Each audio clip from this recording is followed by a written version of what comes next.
While she was eating dinner in Georgetown, a very nice area of DC, she watched a homeless man swipe a cloth napkin off of a table and take a dump behind a nearby trash can in broad daylight on a crowded street. Her husband was actually assaulted by a homeless man, and one of her friends who was jogging had her phone stolen from her right out of her hand. Anyway, so just some of the stories that would have been happening in DC, but now we're seeing, our National Guard out there making it safe again, taking violent criminals off the street, as well as placing homeless people and their encampments back in shelters where they'll be given warm food, warm shelter, get taken care of.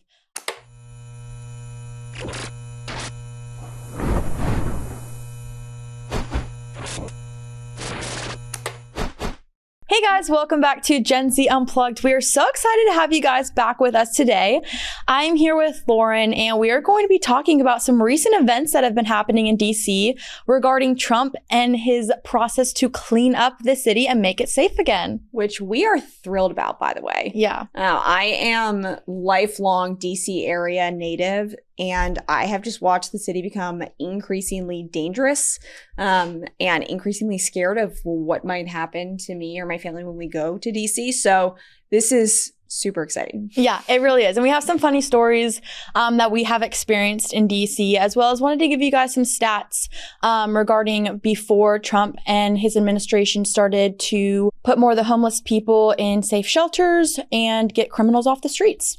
Yeah, which should be kind of basic. Yeah. I think what's most astounding to me about the way that DC has declined over the past couple decades is that Washington, D.C. is quite literally the representation of the world to the world of law and order, and America being the global hegemon and being the most powerful country in the world. If we can't even take control of our capital city, then how are we going to be able to have a real influence in the world? So I think it's just the fact that Trump is cleaning up is almost like a symbol for us regaining our place as the most powerful country in the world. Yeah, exactly. And his love of law enforcement and his support of them too. What he's been doing, going out there, meeting with them. It's just really cool to have a president in office who really respects the people that are keeping our nation safe. Yeah, and just to give you guys a little bit of background about what DC has looked like, it is considered a top 10 most dangerous city in the US. So up there with places like Detroit, St. Louis is a big one, Memphis is a big one. So right there with, our most dangerous cities where homicides and violent crime are really rampant. And we did a little bit of research into this, and They broke down all the stats to get you just a concise understanding of what it looks like to be in DC. Is that you have a 1 in 87 chance of being a victim of violent crime in the city, which is not good. Yeah, it's very scary. And especially being Gen Z young woman going to DC for events or social gatherings or anything like that, and taking the metro. I know almost every single time I take the metro, I'm terrified of someone on the metro who does something crazy, yells something, walks up to me and, starts talking about the most random things.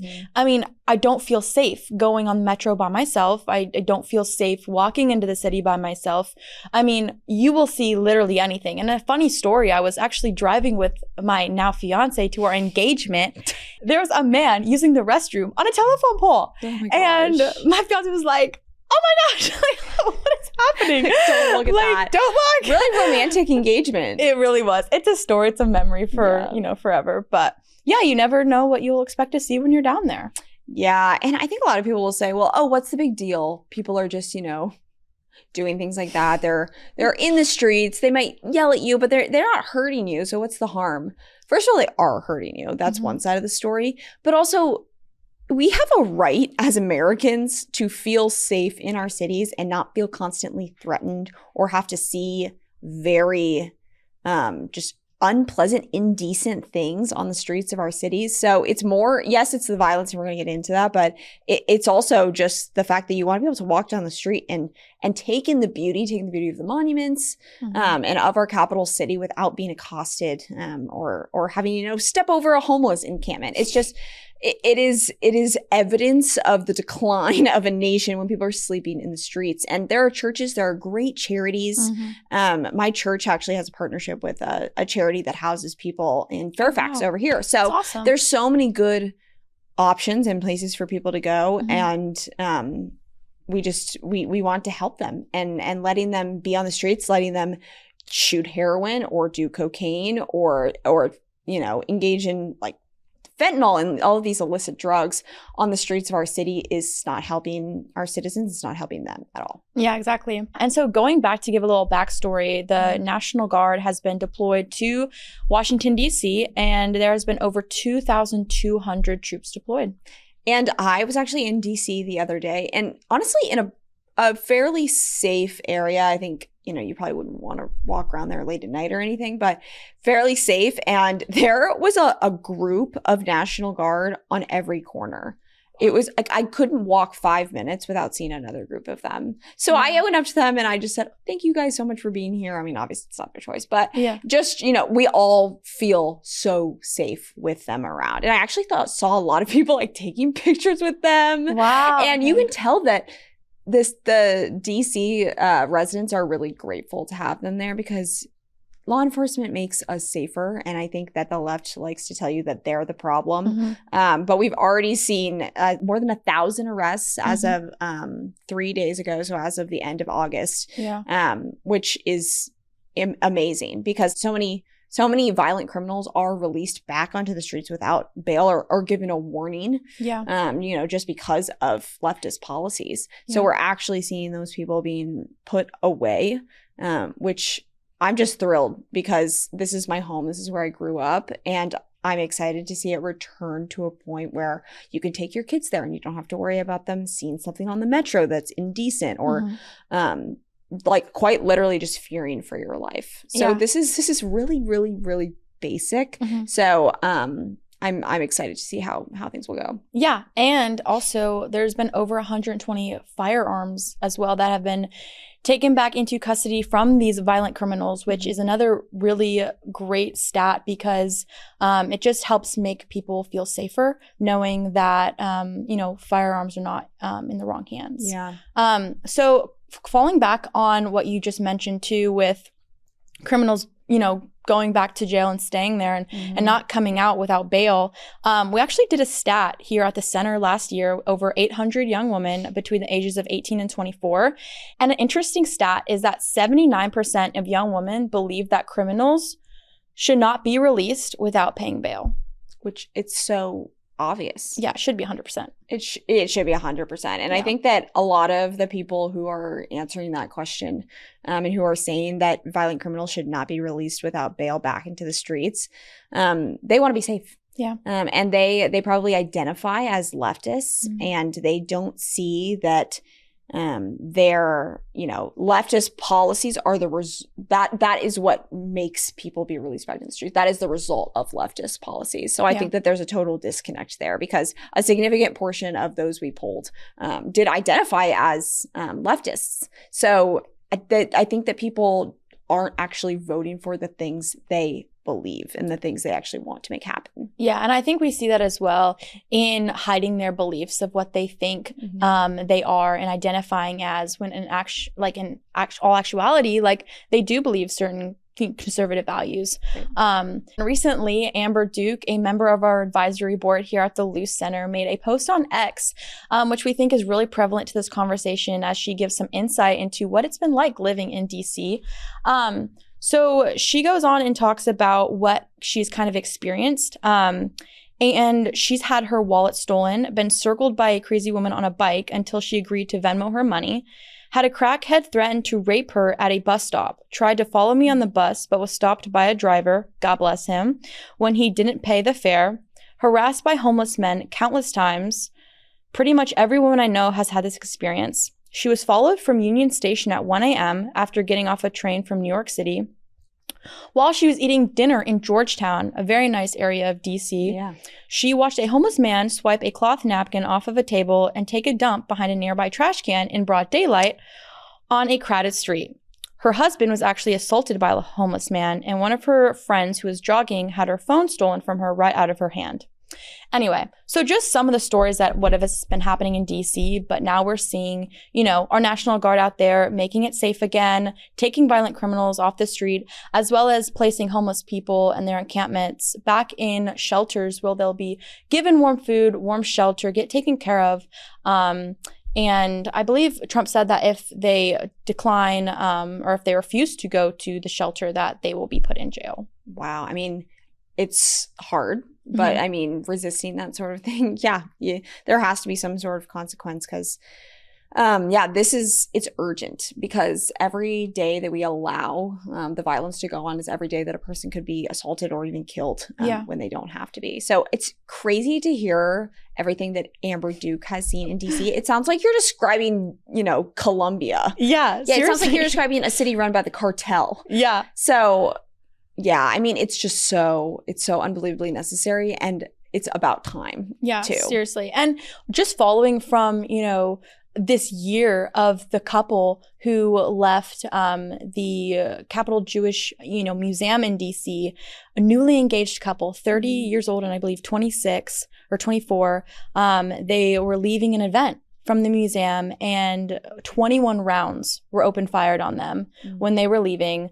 Why a, act of violence, an act of terror was screaming, slogans at them and killed them right here in DC. So I'm just really happy that, something is happening where this will not be the future of DC and we'll make it safe so that you and I and all of our friends and family and everyone else will feel safe going to DC at night and not having to worry if you'll come home. Yeah. I mean, President Trump is actually just demonstrating a respect for the American people here.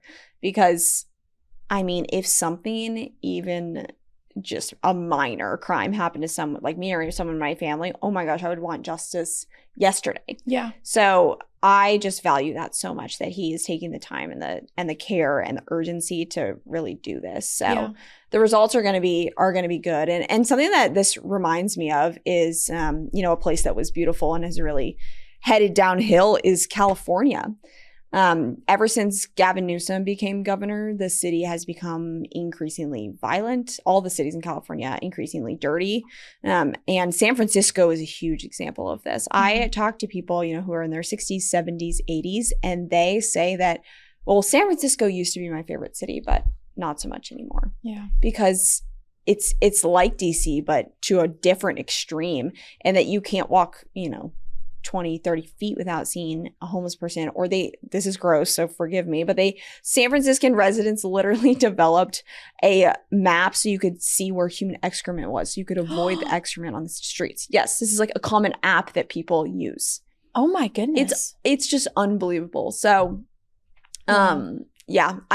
it's mind-boggling to me how people can see that and can see leadership and then continue to vote for policies that enforce that. Yeah. It just makes me really sad to see. So, we're excited about it. We're excited to feel safe in DC again. Yeah, and justice is being served, which I'm just so happy to see now. Yeah, and I know DC is not the only city that has experiences like this. Do you want to talk about the Jordan Neely case? Yeah, I mean, everyone is familiar with this case that happened a couple years ago on a New York subway. There was a man named Jordan Neely who had multiple arrests and had multiple releases, and he was high on, some insane drug. And he was threatening people. He was going up to people saying he was going to kill them. And so there was, thankfully, a man there named Daniel Penny who had military experience. So he knew that the thing to do was to try to stop this man, Jordan Neely, from attacking the people on the metro. And by the way, when you're on the metro, there's nowhere to go. Yeah. You're stuck. I mean, that is the most vulnerable place you can be. And I've heard so many horror stories. And so this is just a particularly egregious one. So Daniel Penny essentially put him in a chokehold, and Jordan Neely ended up dying. And a lot of people think that he did take a lethal amount of the drug that he was on. And, Daniel Penny was arrested, and immediately people, just all of these, leftist figures and talking heads, like Al Sharpton, for example, he was calling for Daniel Penny's imprisonment for defending people. And so you take cases like that, and the American people see that. And so when there's some, criminal, some homeless person who's going berserk on the streets, we don't feel safe to confront that person. Like the men in that situation who would otherwise step in and do something think, oh, well, this is just going to turn back on me because that person is protected by leftist policies. And I, as someone who's abiding by the law and not doing insane things, I'm the one who's going to suffer. Like, I don't even have the right to defend myself and others.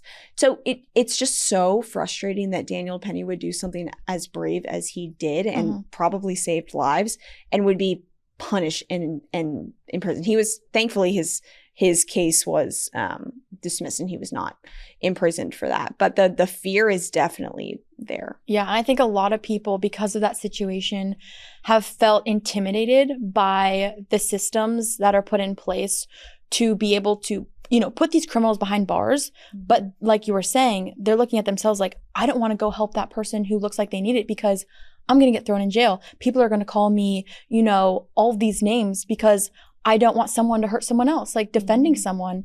So it's just a really sad thing, but I think things are becoming really hopeful, with the crime rates lowering and people feeling safer. I think that's, it's a really good thing to see. And I think people will have the confidence now to really step up and defend others who are being unjustly attacked on metros or whatever, because they know that what they're doing is wrong and that they will, and that the law will uphold them.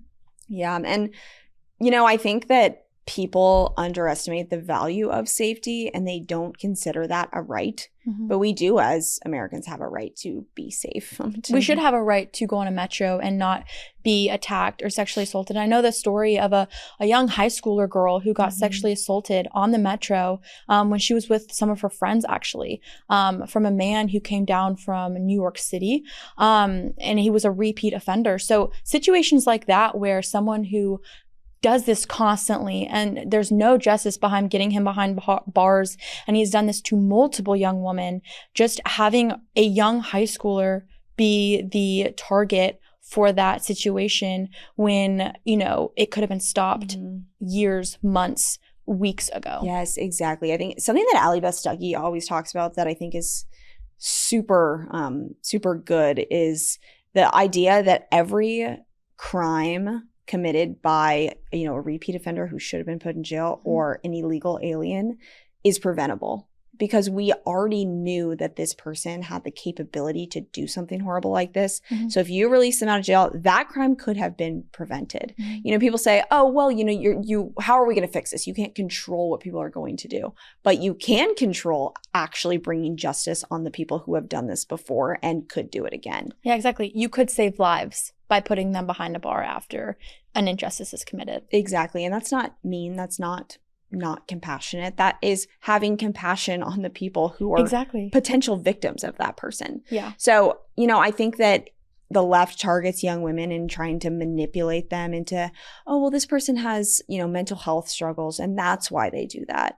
And that's why they, are going to accost someone in public or all of that. So there's this really strong appeal to our emotions and try to manipulate us into believing that it's an act of compassion and an act of empathy to give people a second, third, fourth, fifth, sixth chance. That's not empathetic to the people who could hypothetically be assaulted, murdered by one of these criminals who we know has already done this. That's the empathetic thing to do, is to put them behind her. You're having empathy for the person that would be their next victim.